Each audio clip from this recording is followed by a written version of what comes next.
Army friends. It's Monday, August 26, 2024. I'm safely overseas in the desert where it is hot and sandy. Is this my last deployment? Time will tell, but if it goes as scheduled, I expect to be done here approximately May 2025. I've been reading your comments about your cancer or chronic illness and loss, and some of you just want to connect and feel some connection with my brother Dan Bachman, the beloved chiropractor in Austin, Texas, who died on July 22nd. He had a pretty popular YouTube channel just detailing his day-to-day progress or the lack thereof with his disease right up until the last few weeks before he died. And that's how a lot of you know me. So thanks for sticking with me. I want to share what I can about my life now and how it is in general, and in the wake, of course, my brother's death. So usually what I ask myself, what I try to remember to ask myself is, how do I feel and what do I need?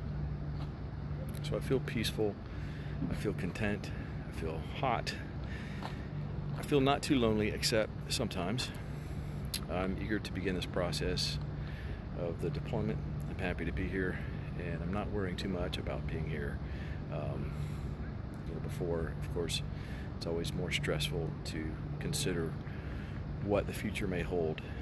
But once I'm in that future, now I can focus on just doing what I need to do. So I'm eager to begin. What do I need? I need to stay connected and present. Sometimes, depending on how deployments shape up, I can find myself to be a little bit isolated. Time zones play a role in that. Living quarters sometimes play a role in that. My job itself can play a role in that. I need to add value to those around me, give me a purpose, keep that energy flowing through me. I need to provide encouragement, acceptance, humor, and of course healthcare. I'm glad to have stayed in Austin and given Dan my best. I have no regrets about that. So I'm a PA, by the way, in case some of you aren't tracking that. I'm a physician assistant and deployed with the Army out to the Middle East. I may get to visit and treat patients in a few different countries. If you're looking for a mix of boredom and adventure and free schooling and healthcare, I think you could do a lot worse than the Army. I've had a whirlwind final week before deployment. I had 2 patient sightings in the wild, one of them in the parking lot. I was out buying some stuff for this deployment, and I heard, "Sir, sir." And I looked, and I didn't recognize the person who was calling me. He was a bearded guy about my age, and then I recognized him all at once.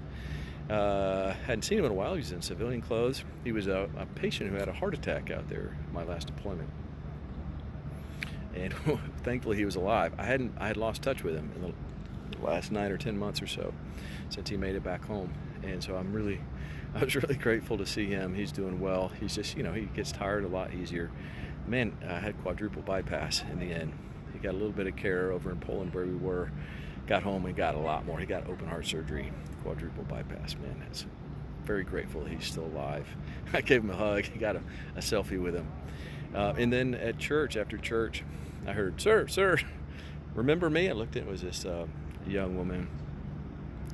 And I said, "It's been a while." And she said, "You took out my Nexplanon," her hormonal contraceptive, long-acting hormonal contraceptive. She said, "I'm pregnant now. This is my husband." I was like, "Oh, well, nice to meet you. I'd like to think that I had something to do with your pregnancy." That was my joke. All I did was take out her Nexplanon. So far, what do I like and dislike about this so far? I really like my coworkers. They're a good mix of doctors. In particular, I'm really interested in the anesthesiology and internal medicine docs. There's some CRNAs, some certified registered nurse anesthetists, which are basically like highly trained nurses, highly skilled nurses in anesthesiology. They're just regular nurses, like critical care nurses, OR nurses, and so on. Some nurse practitioners, and then of course some medics. Medics are mostly what I'm used to dealing with, so working with. So this is a little wider variety than I normally get to see, except sometimes on deployments. I'm the only PA, and I'm the senior provider, I think, in the area. So it'll be a really interesting, I think, shaping up to be a really interesting deployment. I really like the camaraderie. I really like the gym. It's big and air conditioned. I like the food so far. Always starts off initially liking the food. Honestly, it's good variety. We call it a dining facility or a DFAC.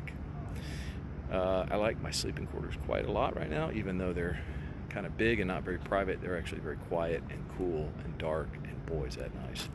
So far, I've suffered from little jet lag, very little. I try to tire myself out during the day, try to keep to my normal daytime hours despite the time change, and also a little assistance in the nighttime to make sure that I feel sleepy and get sleep is, at least for the first few days on deployments, I often will take some Benadryl to help me sleep, though 25 milligrams, maybe 50 if it's really bad, and it usually helps enforce a little sleep time, get me situated on the schedule. I also like that I've been able to keep my phone number and my phone service, so that's good. It's helped me feel not so disconnected. Last deployment, I made the decision to not keep my phone number, to just cancel it and try to get a local phone number. That proved to be a little bit disorienting and a little bit difficult to keep up with. So now I feel a little bit better about that. Dislikes for now: heat, sun, sand. The benches are hot, even the wood benches, not just the metal benches. The water is hot. There is no cold water in the shower. It's only hot water. It doesn't matter what position I change it on. It's always hot. Even the hand soap, the liquid hand soap, is hot. I don't like being away from my daughters again. I think it's very sad. It is very sad for me to be away from my daughters. I don't like the geopolitical situation and being so near out here. I don't like that there is not very much privacy so far. I think that will change. But this is the last deployment for me, I hope. Again, last deployment. So just been reading your comments about loss and meeting and hope and community, church, God, faith, no faith. I just want to say that all these comments are welcome, all of them, whether you are a believer or non-believer. Doesn't matter. We're all part of one big community here. I really appreciate you and encourage you to encourage each other. I read them, we read them. Even the negative commenters, which are very few, I just encourage you to engage them positively. I suspect that they are hurting and angry, and they may find it hard to gain positive attention, so they get attention the only way they can. So just respect them by saying nothing in reply, or if there's anything, just positive wishes. I do pray for you. Dan was mostly not religious, ever not religious particularly, but the funny thing is, he did accept Christ in June, but he, even in his agnosticism or even his soft atheism, what he called it, he himself prayed daily, which was really interesting to me, because who do you pray to if you're an atheist or agnostic? So I just want to reflect that back to you and just say, hey, I pray for you.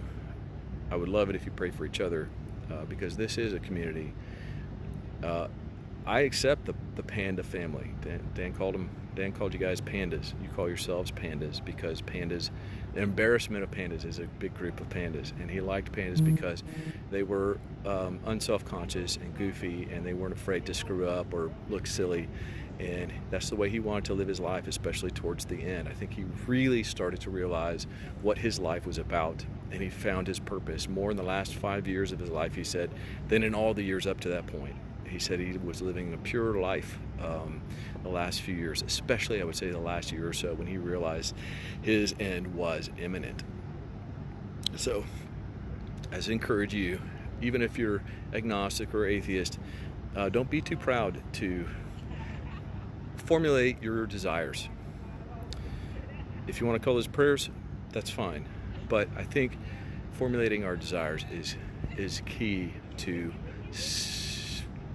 defining what our lives are about and defining our attitude towards those around us and our purpose in life. I think no matter how you formulate that, whether it's prayer or as a fondest hope and wish, I think it's really important to put those into words. And if you're like me, you may find yourself almost surprised at times, because I think if those thoughts stay in our heads, they tend to be amorphous, ephemeral, and hard to grasp. But the minute we put them into words, they start to feel solid and real and meaningful, particularly meaningful. And you may find yourself, if you're like me, learning something about yourself and what's important to you. So I encourage you to do that, whether it's prayers or just wishes. By the way, and I'll conclude this here, if you want community and aren't afraid of church, or if you want to learn about God and enjoy blessing in your life, or if you're just looking for a church home, I would encourage you to get to a local church. But I also want to invite you, not to the exclusion of your local church necessarily, but if you just want to try it out, my church back home in Clarksville it's a good church. They're called Life Point Church, and you can find them online at lifepointchurch.tv. That's Life Point Church, one word, lifepointchurch.tv. Thanks for listening. Thanks for watching, pandas and others. You may be too new to consider yourself a panda. That's fine. But thanks for watching this, and please let us know anything about yourself or about what you're going through, or encourage other fellows in the comments. And just want to encourage you guys today. Thanks for staying in touch. Love you. See ya.